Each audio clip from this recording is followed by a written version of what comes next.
Listrik naik tahun depan, minyak naik, barang beras naik, semua naik. Gaji kagak naik. Lu paksa demo gaji naik nih, perusahaan nggak bisa jualan, apa lakukan? Ya PHK. PHK lebih cilaka. Nah ini tanggung di tengah nih. Rumah nggak bisa jangkau semua. Cuma bansos saja kasih. Bukan saya mau ngomongin yang masa lalu kemarin. Mungkin pernah dengar saya bilang saya mau jadi kepala bea cukai. Ya, saya dengar. Ya. Ngomong kepala bea cukai. Kenapa? Iya.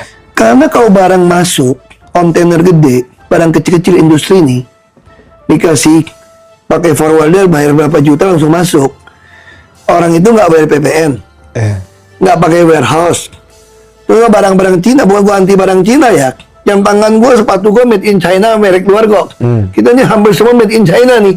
Mau produk Amerika juga made in China, ada murah. Kita kalau produksi 100.000 unit, gua bilang, udah hebat sebulan.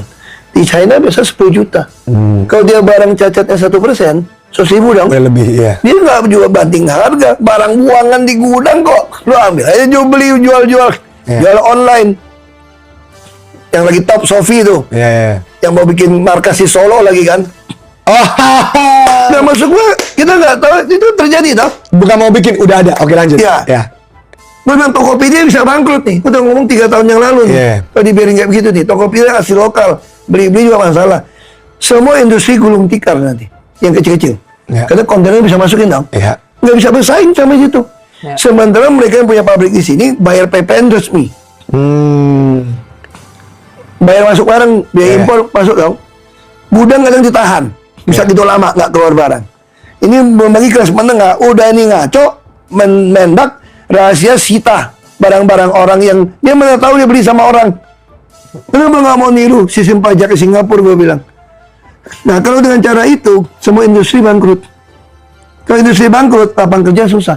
Ibarat pajak itu, kalau dibilang Kementerian Keuangan itu bak air nih, pajak itu sekat-sekat di dalam satu bak. Bocor-bocor masih di dalam dong. Dia cukai itu nyekat air dari luar atau dari dalam ini. Nah kalau lu mesti beresin, makanya Singapura maju. Yang dia bangun pertama adalah khas bea cukai. Karena ini persoalan barang masuk. Lu barang masuk nih. Ya sekarang kelas menengah. Dagang susah. Masih kan nggak TikTok nggak boleh orang dagang. Orang udah susah nggak ada PHK, COVID. Orang ciptakan TikTok dagang. Iya kan dia bisa kontrol dong, tinggal dia bayar pajak. Dia sekarang belanja dari Shenzhen masuk. Nggak bayar pajak kok, diam. Langsung bagi kirim. Nah ada apa gitu loh. Maksud saya ini karena kebijakan, makanya saya bilang, Anda jangan nganggap ini nggak penting. Kalau Anda kesulitan uang, tapi jadi menengah tuh paling susah. Yang susah nih kelas menengah kayak kita nih. Listrik naik tahun depan, minyak naik, barang beras naik, semua naik. Gaji kagak naik. Lu paksa demo gaji naik nih, perusahaan nggak bisa jualan, apa lakukan? Ya PHK. PHK lebih cilaka. Nah ini tanggung di tengah nih. Rumah nggak bisa jangkau semua. Cuma bansos saja kasih. Bansos bukannya kalau kelas menengah nggak dapat ya? Harusnya biasanya makanya bawah justru. nanti kalau lu miskin lu apa dong? Mungkin menengah itu kena middle income trap ini. Ini kasihan. Penerimaan pajaknya paling tertib tuh harusnya karena kan pekerja, jadi langsung dipotong. Kemarin ada saudara saya datang. Dia udah jadi warga negara Amerika 20-an tahun.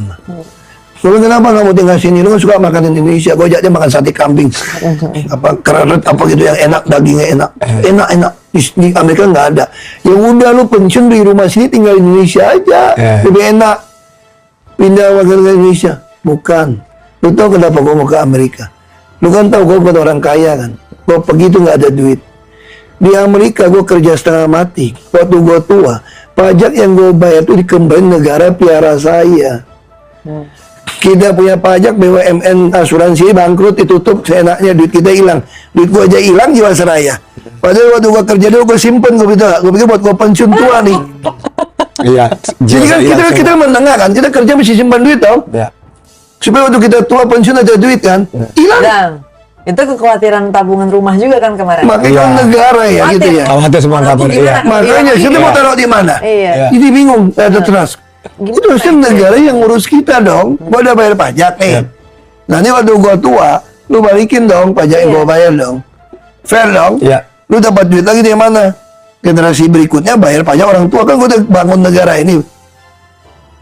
Nah kenapa Cina bisa makmur?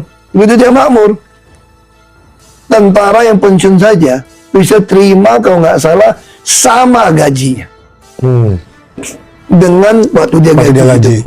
jalan-jalan. Kenapa bisa sama? Karena negara tambah makmur. Waktu kamu jadi tentara gaji masih kecil. Nah sekarang gaji orang tentara yang masih aktif udah 3 kali. Iya. Ya gue kasih lu sekali oke dong, tapi makanan segala macam murah. Lu pakai fasilitas semua free kalau kamu itu adalah pensiunan. Negara hadir, pelihara Anda. Kalau itu cuma sering ngomong nih. Jadi saya bilang, gawat ini kalau kita membiarkan, ini kan terus menurun. Kelas menengah kan terus miskin. Nggak sanggup. Minyak dinaikkan, kalau nggak naikkan minyak, pemerintah jebol juga. Nah kasih makan juga. Costnya berapa kalau pakai supplier itu loh. Gue bilang mendingan udahlah. Gue bilang nih sama calon-calon kepala daerah ini. Dia kata, tiap kantor pemerintah suruh anak SMK sediakan menu nasi goreng. Iya ini ya. Karena orang-orang kaya kalau ganti menu dia bisa, orang kaya pun datang coba. Kalau nasi goreng saja, itu hanya untuk survive, orang nggak ada makanan di rumah. Bikin nasi goreng aja. Suruh anak SMK praktek cara bisnis gimana, yang mau nyumbang nasi kemana. Ditulis aja, yang nggak ada makanan silakan datang nasi goreng. That's it. Kalau sampai susah nih, oh nggak mau dong. Masa kita mau lihat negara ini kayak zaman penjajahan, orang ngantri makan bikin malu aja dong. Lebih baik datang ke balai kota, datang ke kantor ini, di kantin duduk makan situ free. Nasi goreng. Tapi yang masih paling penting lagi, biaya cukai bagi saya. Anda nggak bisa main-main membiarkan barang itu. Anda harus meratakan lapangan tanding. Iya. Ya, benar kan? Termasuk industri. Misalnya punya industri, ekspor. Bukan impor barang. Iya. Tahu saya nih, ada impor barang bayar resmi. Gua nggak mau periksa lu. Silakan masuk. Dia buat satu form tanda tangan. Kalau ternyata lu maling, lu tanda tangan, semua pabrik lu serahkan kepada Iya. pemerintah. Lu akan lelang kasih siapa? Industrialis yang benar nggak akan melakukan. Nggak mau dong. Sekarang kadang-kadang kita pun lebih suka pakai forwarding untuk masukin barang lebih cepat. Daripada masuk resmi. Kan lucu kalau seperti itu. Iya. Nanti masih yang main-main bisnis biaya cukai benci lagi sama gua kan. Tapi emang di sini kan Nah lu nanya kayak gitu sih lu. Jadi kan gua gak pernah nyari musuh menemukan saya gitu. tapi saya semua kayak gitu kan, selalu jalur resminya itu terlalu rumit lah, terlalu Iya, makanya orang pakai jalan nggak resmi. Sekarang gak usah jauh-jauh lah. Jadi Kalau lebih kita mau rapi. fair nih, kita mau fair soal pajak ya. Ini kan Menteri Keuangan. Iya. Kalau ada pejabat menyatakan hartanya hibah semua, itu kaya. Gua mau tanya, kalau hibah dari bukan kakek bapak lu, nenek lu, itu gratifikasi bukan? Harusnya gratifikasi dong. Iya. Oke, diampunin. Tidak ada bilang gratifikasi. Iya. Pejabat berhak nih hibah, boy gua hibah. Mau apa lu? Iya. Apa gua jualan startup? Kalau dia mau invest 100 miliar mau apa? Iya. Soal lu anak pejabat beli startup gua urusan kedua, bos. Iya, iya. Ini kan resmi bisnis. Iya. Gua main saham dengan mau jadi kaya nih. Oke, kenapa pertanyaan gua hibah? Kalau itu gratifikasi hibah kena pajak nggak penghasilan? Enggak. Kena. Hibah kena pajak. Lu kena. Gua juga Pertanyaan kena gua, orang-orang pajak, lu pernah tagih nggak pajak-pajak orang di LHKPN? Lu lihat aja tuh di KPK. Banyak pejabat, mantan pejabat, hartanya melimpah. Tapi nggak ada Nyebut pajaknya. hibah. Kok nggak dikejar pajak? Kenapa mesti kejar pajak orang menengah? Betul. Yang kejar setengah mati. Betul banget. Iya kan. Kenapa mesti kejar pajak kita setengah mati sampai 35%? Tengah yang paling tertib nih berarti. Udah sampai pensiun nggak balikin juga toh? Iya. Iya. Sementara yang udah korup-korup nggak bayar pajak, 7 turunan, 10 turunan udah punya tanah berapa ribu Iya. hektar. Itu harusnya dah. Punya hotel. Berarti ya. Kena. Itu Kena. pajak ya. Tapi Jadi nggak usah ngejar-ngejar dalam itu, kejar aja pajak orang yang hibah bisa dapat berapa. Ini masih ada yang marah nih sama gue. Ya udah, gue ngomong apa kalau gue Ya, salah ya. Kalau apa? salah ya minta maaf ya. Iya. Tapi anda buktikan di Koreksi, publik. iya. Anda buktikan di publik bahwa semua pejabat yang menghibah itu pernah bayar pajak. Lu kalau terima hibah 10 miliar, penghasilan dianggap udah mentok. Karena udah bayar pajak nih. Iya. Anda harus bayar 3,5 miliar pajak loh. Kalau Anda pernah terima harta lu sampai 1 triliun nih, Ya 350-an. ayo dong, Bayar 350-an. baru fair. Jangan kita kejar pajak mulu, ini mau naik lagi 12%. Iya. kelas menengah yang paling tertib, paling dihabisin. Dan itu saya maksud, ini bahaya. Kalau menengah udah turun sampai 50%, kontraksi ekonomi udah turun 50%. Bahaya buat kita semua. Ambang krisis. Menengah tambah kasihan. Iya. Dunia aja krisis. Ini kalau kita lagi susah, gue suka bercanda gini tuh. Ini bapak gue suka bilang, mak gue bilang gini. Kalau bapak mak lu nggak kaya, Hok, ya berharaplah om tante lu kaya. Kalau om tante lu juga nggak kaya, berharap lu ketemu bos yang kaya, yang baik hati sama lu.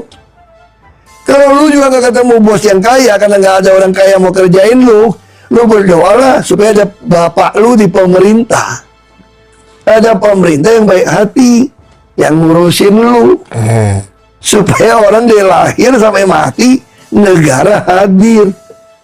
Makanya bapak gue bilang, yang paling mulia jadi pejabat, karena menentukan nasib orang banyak.